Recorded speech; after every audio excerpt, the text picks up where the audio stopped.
Questions orales, oral questions. The Honourable Leader of the Official Opposition.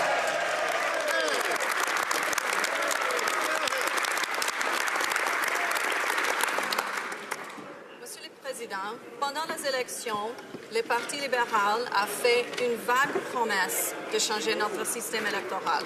Un changement à la façon dont les Canadiens votent est un changement fondamental à notre démocratie. Est-ce que le Premier ministre va tenir un référendum et donner ainsi une voix à tous les Canadiens? Honorable, Premier ministre. Thank you, Mr. Speaker. Over the past 10 years, we've heard from many Canadians frustrated with how the electoral system disengages, rewards cynicism, rewards distance, which is why we have committed to engage with Canadians in strong consultations to talk about the kind of country, the kind of electoral system that we need in this country to better reflect the concerns and priorities of Canadians, and we will engage, as promised, in broad consultations with Canadians. The Honourable Leader of the Opposition. Well, Mr. Speaker, when you change the rules of democracy, everyone gets a say. Mr.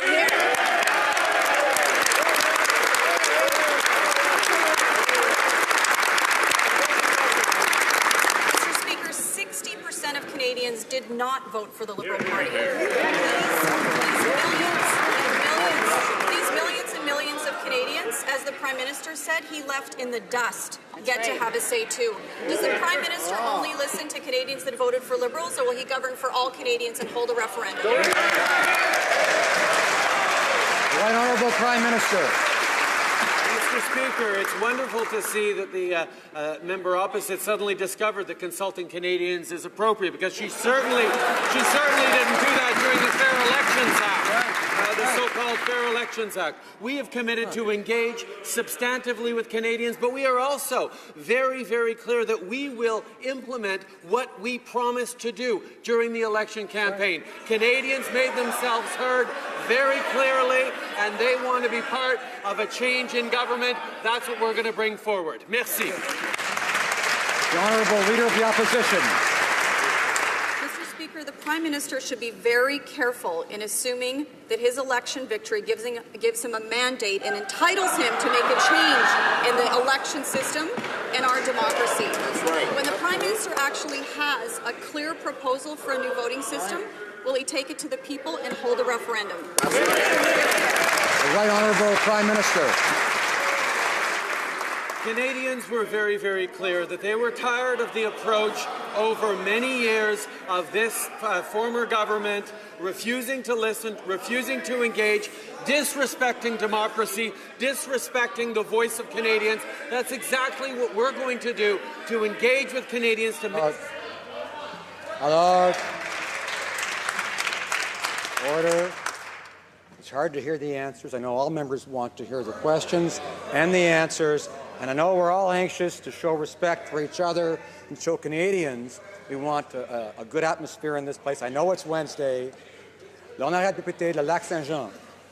Monsieur le Président,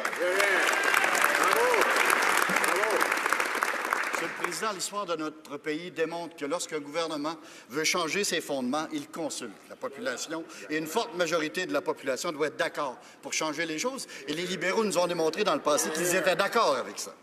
Présentement, ce gouvernement, avec quelques mots dans une plateforme électorale et avec moins de 27 de la population canadienne ayant voté pour eux, veulent changer les choses. Est-ce que M. le Premier ministre va tenir un référendum impliquant la population canadienne, M. le Président? Honorable Premier ministre. Monsieur le Président, c'est très clair que l'important dans ce que nous faisons, c'est de consulter, de respecter la voix des Canadiens. Et c'est ce que nous allons faire. Et c'est ce qui, d'ailleurs, a amené à la répatriation de la Constitution en 82 sans référendum, par exemple. Nous avons la capacité de consulter et de faire les bonnes choses de la bonne façon, et nous allons continuer de consulter les Canadiens et présenter un système électoral qui fonctionne pour tous les Canadiens. Bravo! Honorable député de Lac-Saint-Jean. Monsieur le Président, nous allons rester sur le sujet qui nous concerne aujourd'hui, mais on sait que l'histoire du Canada, elle sera revue en temps et lieu, Monsieur le Président. Monsieur le Président, aujourd'hui, j'entends bien sûr les paroles du Premier ministre, j'en suis pas surpris, parce que dès juin dernier, un article faisait état que les stratèges libéraux, derrière des portes closes, avaient déjà décidé qu'il n'y aurait pas de référendum pour revoir le système électoral. Donc, Monsieur le Premier ministre, peut-il nous confirmer aujourd'hui qu'il prendra cette importante décision pour l'avenir de notre pays seul, avec des conseillers non élus et non redevables à la population, au lieu de faire un référendum incluant toute la population canadienne? Très honorable Premier ministre. Ce qu'on a été très clair à dire et ce qu'on continue à dire, c'est que nous allons consulter tous les Canadiens, en commençant par les membres élus dans cette Chambre des communes, pour établir un système de réforme électorale qui fonctionne pour le pays au complet. Nous allons le faire de façon correcte et nous allons nous baser sur ce que disent les Canadiens, pas ce que disent les conservateurs là-dessus. Bravo. Député d'Outremont.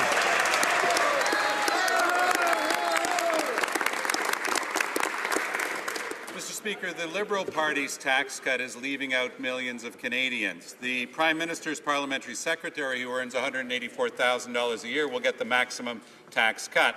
A single senior earning $30,000 a year, not 1 cent. The NDP put forward a proposal to give the tax break to the first level of income earners in Canada. That would have helped millions of more Canadians. Why did the Prime Minister vote against helping the most needy?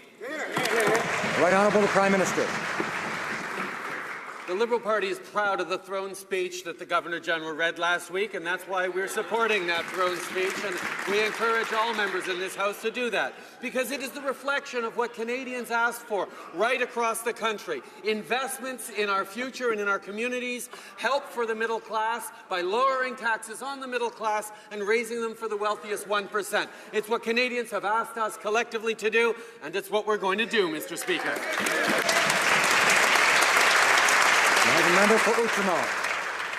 Well, Mr. Speaker, the Prime Minister knows full well that his so-called middle-class tax cut is actually excluding 70% of Canadians. That's not a middle-class tax cut. It gives the maximum benefit to an executive earning $190,000 a year, though. So the real question is, why are the most needy in Canada left off his Christmas list? Why do they get a lump of coal when he gives the maximum benefit to CEOs? Right Honourable the Prime Minister. Mr. Speaker, we are raising taxes on the wealthiest 1% so that we can lower them for the middle class. It was in our platform. It was what we put forward. Now, the member opposite did not choose to raise taxes on the wealthiest 1% in his electoral platform. He did not choose to lower taxes on the middle class in his electoral platform. We made that commitment, and that's exactly what we're doing, Mr. Speaker. Honourable député d'Outremont. Actually, what they're doing, Mr. Speaker, is giving a tax break to people who earn $200,000 a year and leaving out a family with 2 kids earning 45 grand. They're the middle class. They're the ones who should have gotten help. The rest is a chimera. Je vais lire une citation au Premier ministre. Il a dit qu'au niveau du Poste Canada, il s'est engagé, je le cite, à restaurer le service à domicile.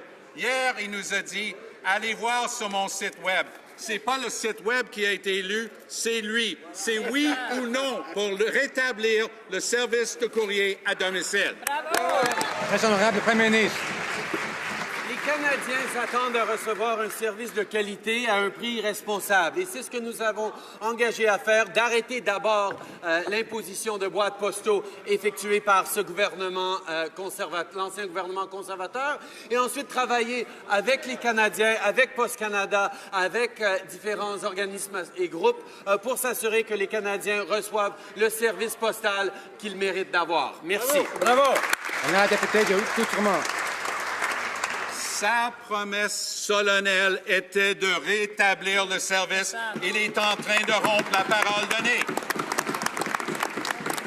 Mais regardons un autre de ses promesses. Et je le cite encore, le chef du Parti libéral. Il a promis, devant la Chambre de commerce à Montréal, de rétablir immédiatement le crédit d'impôt du Fonds de solidarité dans son intégralité. Ce qu'on a appris à la place, c'est qu'au lieu de le rétablir au 1er janvier, il va le réduire. Pourquoi avoir encore une fois rompu sa parole donnée? Premier ministre. Monsieur le Président, je comprends que les membres d'opposition sont frustrés parce qu'il n'y avait pas assez de détails dans notre discours du trône, mais la réalité, c'est que non seulement on avait le discours du trône, mais on a rendu public toutes les lettres de mandat qu'on a livrées à nos ministres pour établir au complet toutes nos priorités. Et de restaurer le crédit d'impôt pour les fonds de travailleurs faisait partie de la lettre de mandat de notre ministre des Finances. The honourable member for Milton. Mr. Speaker, the Minister of Finance knows that they made a commitment for a $10 billion deficit cap, and finance officials, and we also know that the deficit's going to be higher. That's a broken promise. Already. Mr. Speaker, the Finance Minister has not answered my question in the House to date, although I have hopes for the rest of the week, of how big a deficit will he run? The Minister of Finance.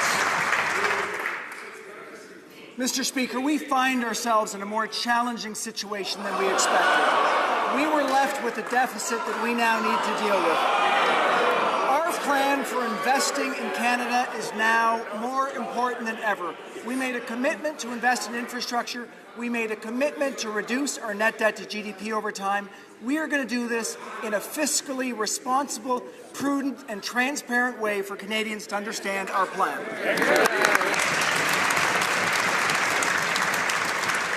I know that all members are interested in hearing the answers, including the member for Peace River Mackenzie, I believe it is. I'm sure he wants to hear, so we're all going to listen carefully to the honourable member for Milton. Very much, Mr. Speaker. We'd like to get some answers as well. They're just not coming. Hey, that's a good point.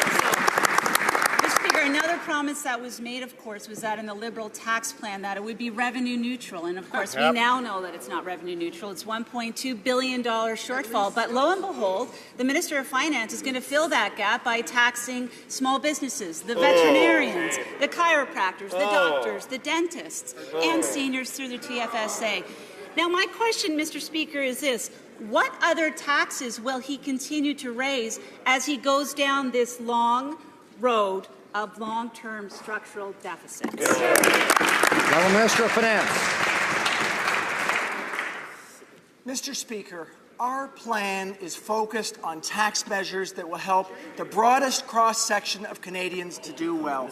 In a challenging economic situation, reducing taxes for the middle class, putting more money in their pockets is absolutely the right thing to do now more than ever. We are on a plan to be prudent and fiscally responsible, but to help the broadest cross-section of Canadians with tax measures that will help them. Monsieur le Président, selon la firme Monroe Schiphol, l'ancienne firme du ministre des Finances, un compte d'épargne libre d'impôt est une façon intelligente d'aider les personnes âgées à avoir un revenu de retraite stable. Maintenant, le ministre des Finances veut réduire les montants accessibles au CELI. Il rejette les conseils de ses propres professionnels en pénalisant les personnes âgées. Comment le ministre peut-il pénaliser les personnes âgées et pas suivre les conseils de sa propre firme? Honorable ministre des Finances. Mr. Speaker, as I said, we are focused on helping the broadest cross-section of Canadians. The Canadians that used the maximum, that were eligible for the maximum of the TFSA, were 6.7%. That means 93.3% were unable to use the maximum. We will move forward with our tax cut for the middle class that will help a broad cross-section of Canadians and introduce a Canada Child benefit that will help 9 out of 10 families to do better.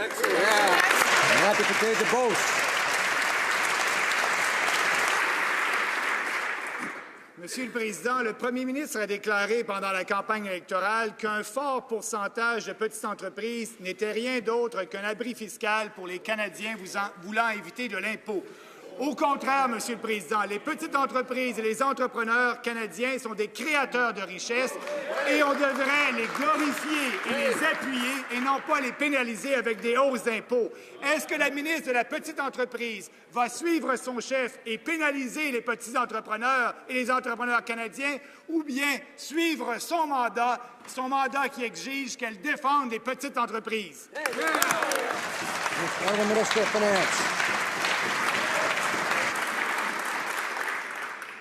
Monsieur le Président, c'est une question importante. We have a growth agenda. As we pursue our initiatives, we will, with each and every one of them, look at how they can grow the economy. We will be focused on trying to help businesses, large and small, to pursue the opportunity for growth across our economy. Our investments will make an enormous difference in productivity, and they will help all businesses to succeed. The member for Brantford Grant. Mr. Speaker, the Liberals promised Canadians a revenue-neutral tax cut made possible by taxing high earners. But just 3 days into this Parliament, the Finance Minister admitted that they got the math completely wrong. Surprise. Promise made, promise broken. Will the Finance Minister make up for his $1.2 billion shortfall by raising taxes, or does he plan to tack another $1.2 billion onto the structural deficit he's building? The Honourable Minister of Finance. Mr. Speaker, we find ourselves with an economic situation that was not what we expected when we came into power. In facing up to a challenging economic time, we want to do the right thing. We are going to start by reducing taxes. This is an especially good week for those Canadians that realize that they are going to get a tax advantage with our reduction in taxes for the middle class. Yes. The Honourable Member for Brantford Grant. Well, Mr. Speaker, that was a pretty straightforward question, and I believe the Finance Minister owes Canadians a straightforward answer. The Liberals came to this Parliament with just two policies to implement before Christmas, the refugee plan and their tax plan. And in both cases, they completely miscalculated the cost to taxpayers. Having already dug themselves into a hole, the Liberals are now refusing to acknowledge their promise to hold the deficit to $10 billion. How high are they prepared to go?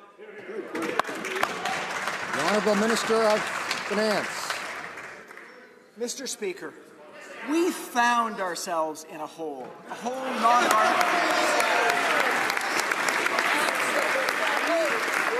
We are now setting out to help Canadians to engineer growth. We are going to make investments in our economy that will make a difference. We're going to reduce taxes for the middle class, and we are going to help those struggling to do well by introducing benefits that will help them as well in our budget in 2016.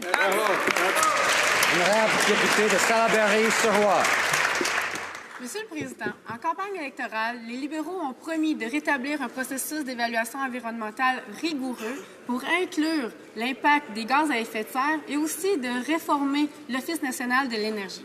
Ils ont clairement rejeté le processus complètement démantelé par les conservateurs. Toutefois, lundi, le premier ministre a refusé d'indiquer clairement quand le processus serait revu et si les projets actuellement en cours seraient soumis à ce processus. Alors, est-ce que le gouvernement peut nous indiquer si oui ou non les projets actuellement en cours seront enfin soumis à un réel processus d'évaluation environnementale? Honourable Minister of Natural Resources.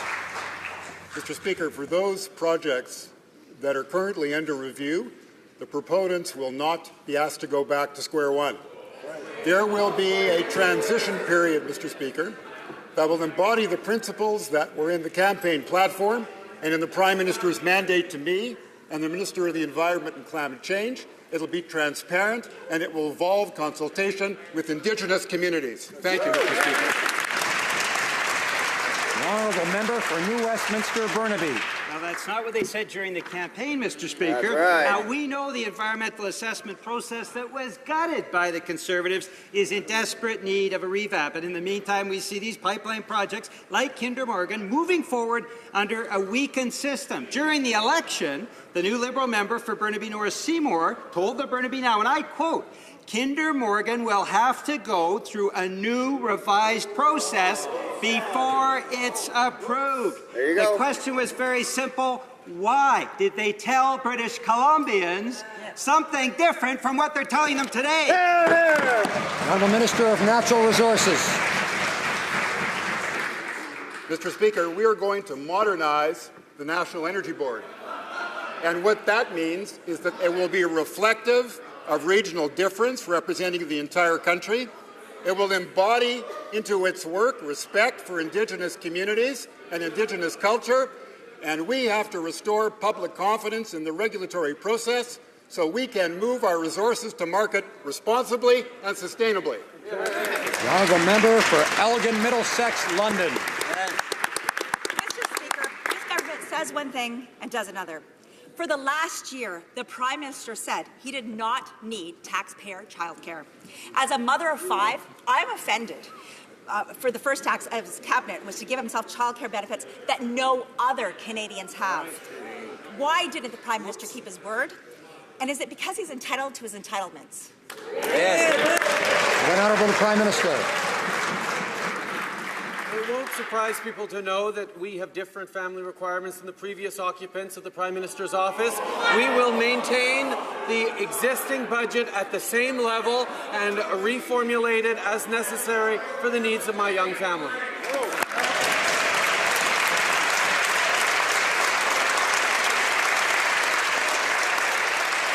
Honorable député de Montmagny, Lillette, Kamouraska, Rivière-du-Loup. Monsieur le Président, un autre exemple que le Premier ministre dit une chose et fait son contraire. Comme vous le savez, le Premier ministre aime beaucoup parler de transparence. Cependant, lorsqu'il a nommé le nouveau président du Sénat, il l'a fait sans aucune consultation. Il a nommé un président qui ne peut même pas s'exprimer dans les 2 langues officielles. Monsieur le Président, est-ce qu'il était plus important de nommer un ami proche du gouvernement, du leader du gouvernement en Chambre, que de nommer un président bilingue, au Sénat bilingue? Honourable Leader of the Government, or Government House Monsieur le Leader. Président, nous avons nommé un sénateur pour présider le Sénat d'une grande intégrité. C'est la première fois qu'un président vient de la province du Terre-Neuve et du Labrador. Le sénateur, l'actuel président, a servi au Sénat avec honneur et c'était une personne qui a agi comme dénonciateur aux abus qui ont existé il y a quelques années au Sénat et nous sommes fiers de sa nomination. Oui.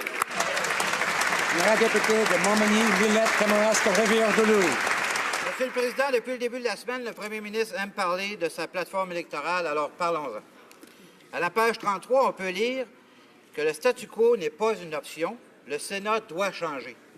Les libéraux ont annoncé qu'un comité de 5 personnes nommées par le Premier ministre allait faire des recommandations au Premier ministre pour la nomination des futurs sénateurs. Monsieur le Président, est-ce que les libéraux vont faire une vraie réforme du Sénat et mettre fin au statu quo? The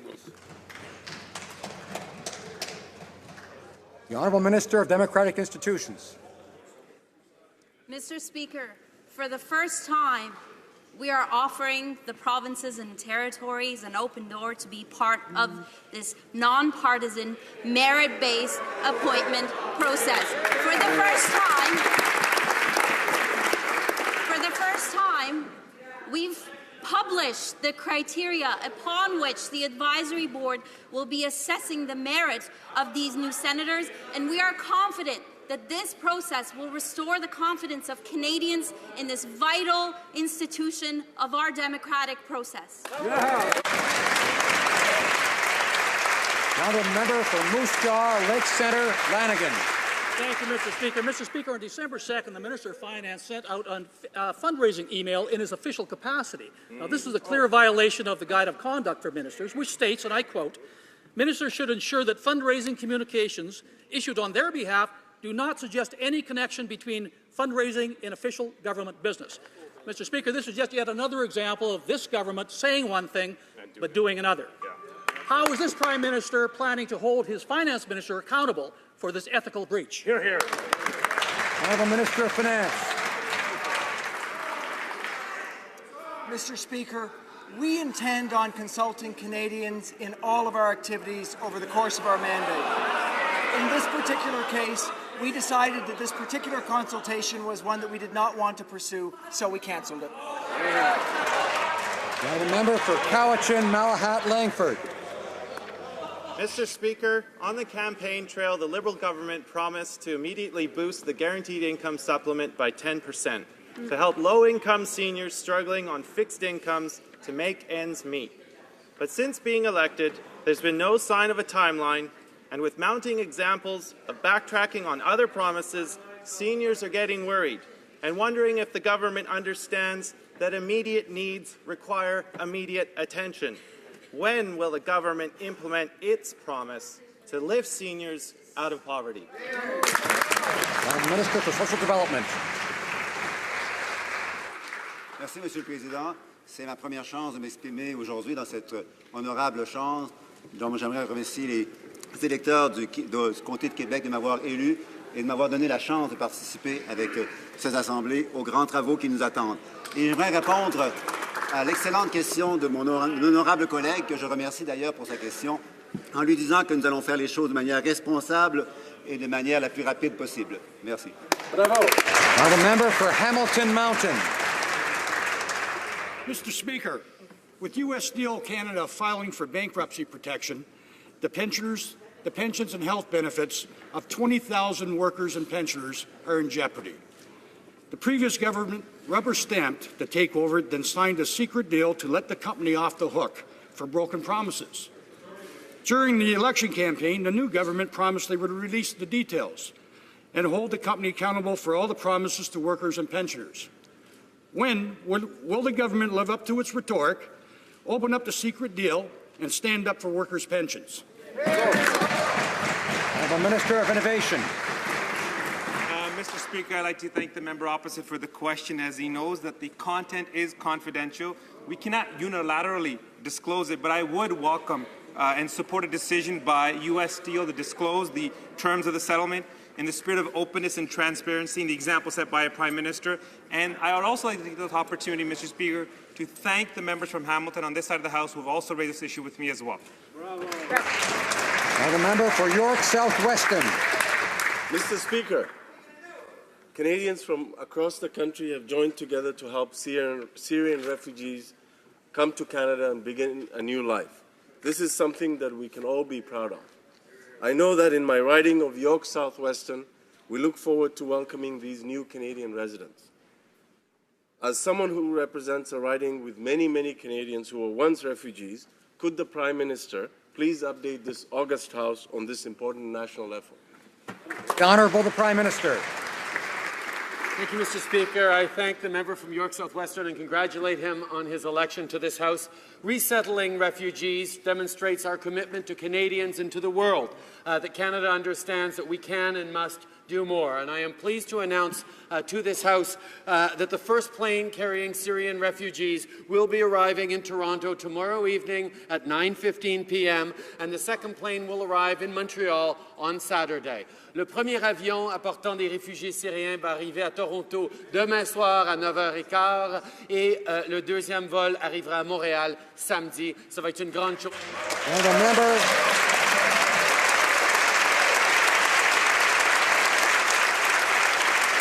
Honourable member for Red Deer Lacombe. Well, Mr. Speaker, it's not just the finance minister who's using his position inappropriately. Now we know at least 4 other ministers are using their positions to fundraise for the Liberal Party. Oh. Airfare, hotel rooms, and access to ministers are being offered at an event this evening in return for generous donations to the Liberal Party. That's shocking. Will the Prime Minister put an immediate stop to this practice of selling access to his ministers? Wow. Honourable Government House Leader.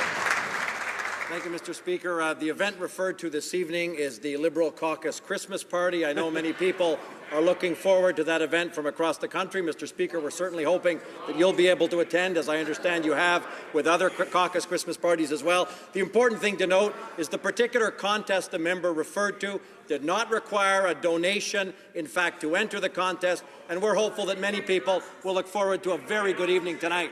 And the member for Red Deer Lacombe. Well, Mr. Speaker, the government cannot just excuse this kind of improper behavior. They're selling access to Christmas, so it would seem. The rules are actually very clear. Ministers are not allowed to use their positions for partisan purposes. But the Environment Minister has also used her position to recruit support for the Liberal Party. Now, this government left Canadians with the impression that they would do things differently. Can the Environment Minister assure Canadians that this will never happen again? Do we need to be your conscience all the time? Honourable Government House Leader. Mr. Speaker, the honourable member referred to doing things differently. That's exactly what this government is doing. We're doing things in a more open and transparent way. Mr. Speaker, we're following all of the required rules with respect to fundraising, and people should understand that these events are normal events where Canadians have a chance to interact with all kinds of people who share public policy views, and we're proud to be interacting with Canadians at so many events across the country.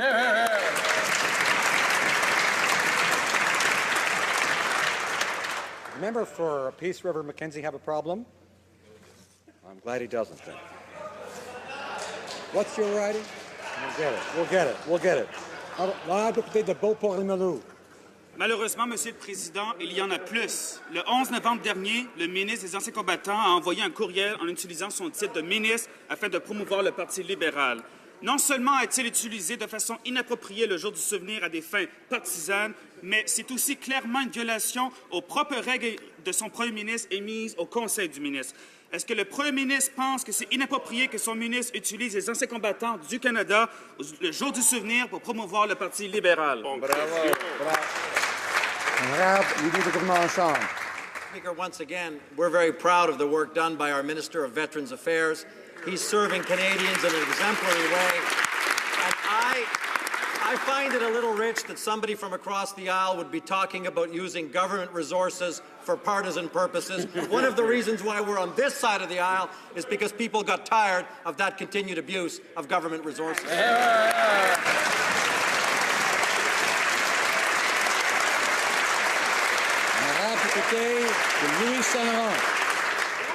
Monsieur le Président, le problème ne s'arrête pas là, bien au contraire, parce que le problème vient d'en haut. Voilà que le premier ministre se fait le promoteur d'une loterie, la loterie libérale. Les gens achètent un billet pour avoir la chance de rencontrer privément le premier ministre ou les membres de son cabinet.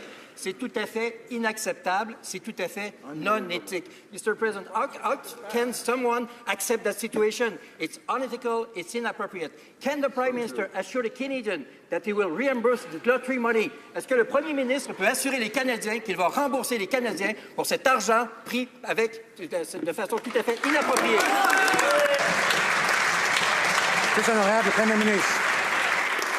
Le Parti libéral continue de tenir des événements ouverts à travers le pays et ce soir, nous allons avoir notre party de Noël avec 2500 personnes venues de partout au pays. Et la réalité, c'est pour gagner ce concours, pour venir ce soir, il ne fallait pas débourser aucun argent. Il n'y a rien à rembourser. C'est un exemple d'être ouvert et d'inviter les gens à venir célébrer les temps des fêtes avec nous. Et vous êtes le bienvenu si vous voulez venir. Bravo!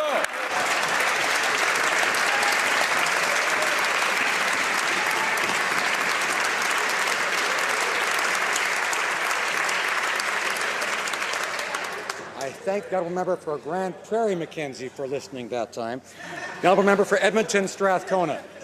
Mr. Speaker, Transport Canada is investigating allegations that 57 rail cars were left parked on a mountain slope outside Revelstoke, BC, without proper handbrakes. After what we've learned from the Lac-Mégantic disaster, it's unbelievable that another train loaded with dangerous cargo may have been left unattended and another community put at risk. The Transportation Safety Board is reporting increased incidents of derailments, runaway trains, and violations of rail safety rules. Will this government get serious and enforce safety rules to prevent more rail disasters? Honourable Minister of Transport. Mr. Speaker, I thank the member from Edmonton Strathcona for her very valid question. We in this government care deeply about rail safety, especially after the tragic events of Lac-Mégantic, and I can assure you that we are looking into this at the moment. In fact, Transport Canada officials are specifically looking at this case, and we will report back when we have the final verdict. Thank you. Malgré l'appui unanime de cette Chambre à une motion que j'ai déposée à la dernière session, la question des aéroports non désignés au Canada n'est toujours pas réglée. Parlez-en à l'aéroport de Sherbrooke. Et considérant les engagements de son parti et de ses candidats, est-ce que le ministre des Transports peut nous dire où en est l'élaboration du fameux mécanisme tant attendu par les aéroports non désignés qui va leur permettre une fois pour toutes de conclure des ententes avec des transporteurs aériens? Merci, Monsieur le Président. Honorable ministre des Transports. Oui, je remercie mon collègue pour sa question. En effet, il y a 89 aéroports désignés ici au Canada où la sécurité est fournie par Transport Canada. Et nous avons mis en place, ou le gouvernement précédent a mis en place un mécanisme pour que d'autres aéroports non désignés puissent avoir accès au même système de sécurité. moyennant un remboursement des frais. Et je sais que l'aéroport de Sherbrooke est parmi les 6 qui ont fait application. Merci. The honourable member for Portage-Lisgar. Mr. Speaker, we know that tens of thousands of jobs are being lost in the energy sector because of low oil prices, because of overregulation, because of carbon taxes, and now there's more uncertainty from this Liberal government when it comes to pipelines. When the Prime Minister is in one part of the country, he supports Energy East. When he's in another part, he doesn't. For the sake of good jobs, would the Prime Minister tell Canadians today, does he support the Energy East pipeline? The Minister of Natural Resources. Perhaps we should review the success of those on the other side of the House of getting pipelines built, Mr. Speaker. Mr. Speaker, I have already been in Alberta, and I have seen the results of this very low spot in the commodity cycle. And while the prices are low, Mr. Speaker, we will be modernizing the National Energy Board so when pipelines are built, they will have the confidence of Canadians. Honourable member for Caribou, Prince George. Mr. Speaker, this government is all over the map when it comes to the energy sector. Sadly, not the Western Canadian map. Everything this government says contradicts their claims to be committed to a science-based policy and fair processes. In October, the parliamentary secretary to the president of the Treasury Board stated, and I quote, "Pipelines are not going to be necessary because of their policies." Mr. Speaker, which member of this government will stand up and explain to Canadians why they're opposed to resource development, the lifeblood of the economies of rural Canada and the economy of Canada? Honourable Minister of Natural Resources. Mr. Speaker, 20% of the GNP of Canada rests in the natural resource sector. We are serious about moving those resources in a responsible way to export markets. And we'll do it in a way that's going to have the public confidence of Canadians. And we're going to do it by consulting Indigenous communities as well, Mr. Speaker. Now the member for Edmonton Riverbend. Mr. Speaker, oil prices continue to decline and jobs in my province and the Canadian energy sector are being lost. Yet this Liberal government is abandoning the global consensus on temperature targets. Instead, they are supporting a radical environmental policy that will kill even more jobs. Even the Alberta NDP had to pause briefly on their attack on farmers to comment that this decision is extreme and will displace emissions and chase good Canadian jobs to other parts of the world. Why will this government not listen to Canadians and their mission to destroy our energy industry and the jobs that go with it? The Honourable Minister of Natural Resources. Mr. Speaker, commodity prices are at an historic low. We are going to take advantage of this moment to look at the regulatory process. We are going to ensure that our resources get to international markets sustainably, and we care as much about those who are suffering from where we are in the cycle as anybody else in this chamber, Mr. Speaker. The honourable member for Sydney, Victoria. Mr. Speaker, it's just been revealed that my riding of Sydney, Victoria has the highest child poverty rate in Canada at 35%. And under the age of 6, it's 43%. This is unacceptable when our children are living in one of the wealthiest countries in the world. So my question is to the Minister of Finance. What will this government do to help these kids in Cape Breton and other kids in poverty around the country? The Honourable Minister of Finance. Mr. Speaker, I'd like to thank the member from Sydney, Victoria. Poverty and inequality are not just problems for those individual Canadians. All of Canada is affected. I've seen it like the honourable member as I've gone door to door. That's why we have a plan to lift hundreds of thousands of Canadian children out of poverty. L'allocation canadienne pour enfants va améliorer la situation de 9 familles sur 10. Avec nos investissements dans le logement abordable et l'infrastructure sociale, nous allons lutter contre la pauvreté de Sydney-Victoria, à Toronto Centre et à travers le Canada. For Niagara West. Thank you, Mr. Speaker. The Prime Minister recently announced that he would add $2.65 billion to the ever-increasing deficit to go towards international climate change funding in developing countries. Yet there wasn't a single mention of the spending promise during the campaign. Could the Minister of Development confirm if this commitment is in addition to the $1.2 billion that our Conservative government had committed? And where will this money come from? And will it come at the expense of those most vulnerable in developing countries? Honorable Ministre du Développement International. Merci, Monsieur le Président. I would like to thank my colleague for his question. Effectivement, le changement climatique est un défi mondial qui affecte tous les pays, toutes les personnes, mais particulièrement les pays les plus pauvres, les pays en développement.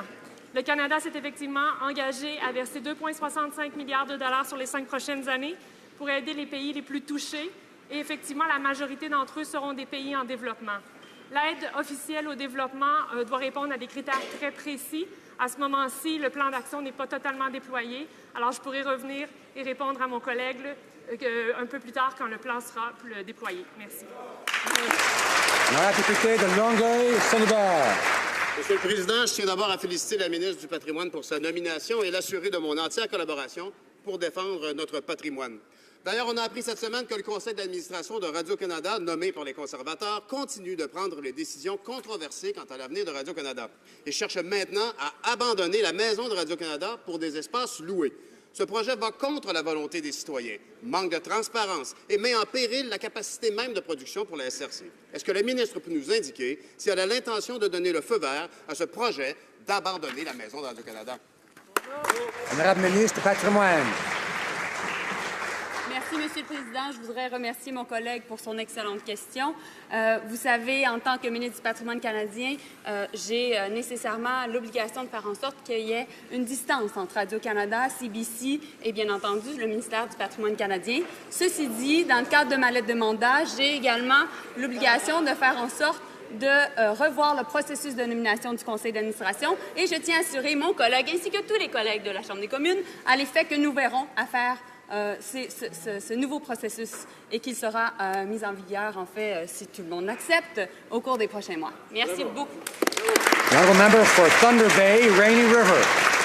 Mr. Speaker, November 25th marked the first day of 16 days of activism against gender violence. During these 16 days, we are reminded that violence continues to be a reality for far too many women and girls in Canada. As a former prosecutor, I've seen firsthand the effects of gender-based violence. Living a life free of violence is a basic human right, one that all Canadian women should expect. Can the Minister of Status of Women tell us what steps the government is taking to be a part of the solution to ending gender violence? The Honourable Minister for the Status of Women.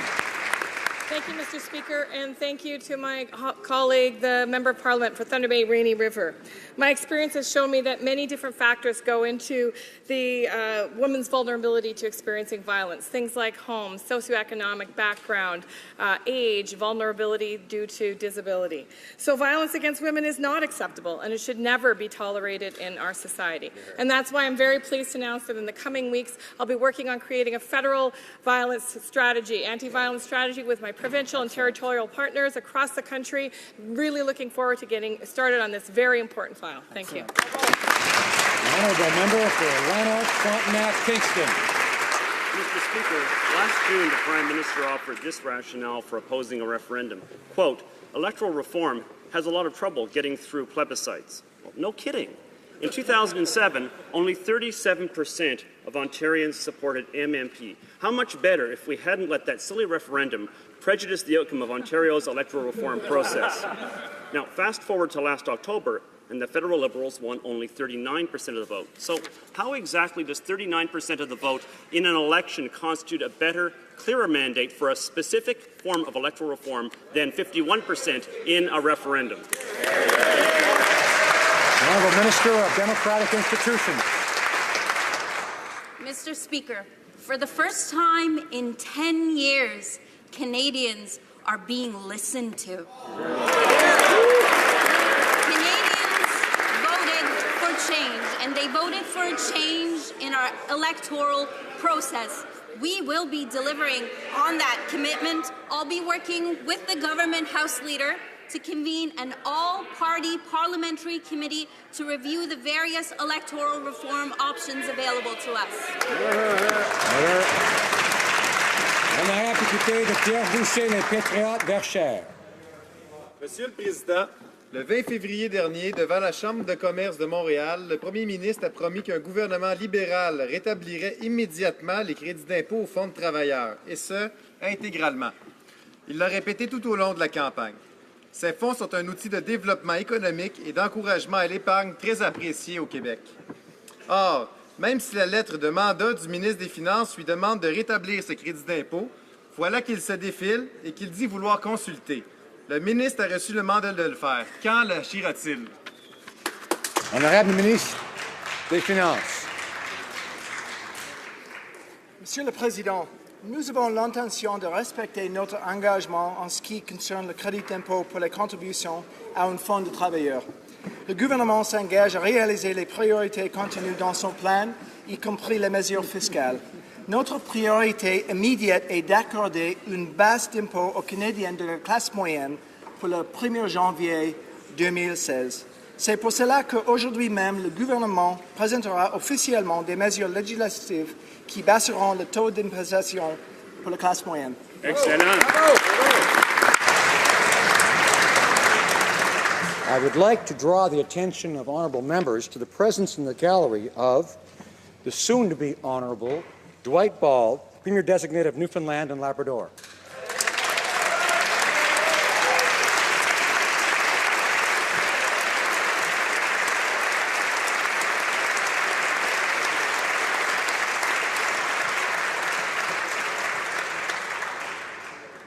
The Chief Government Whip.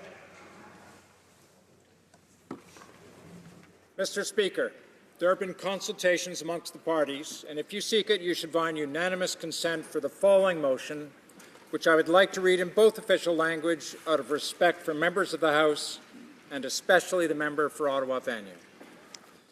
That this House, desiring to record its deep appreciation of the distinguished and faithful service to Parliament and to Canada of the Honourable Member for Ottawa-Vanier, appoint this member honorary chair occupant on a day to be designated by the Speaker. Monsieur le Président, je propose que la Chambre désire témoigner à l'honorable député d'Ottawa-Vanier sa profonde gratitude pour les services distingués et fidèles qu'il a rendus au Parlement et au Canada et le nomme occupant honoraire du fauteuil pour un jour à être désigné par le Président.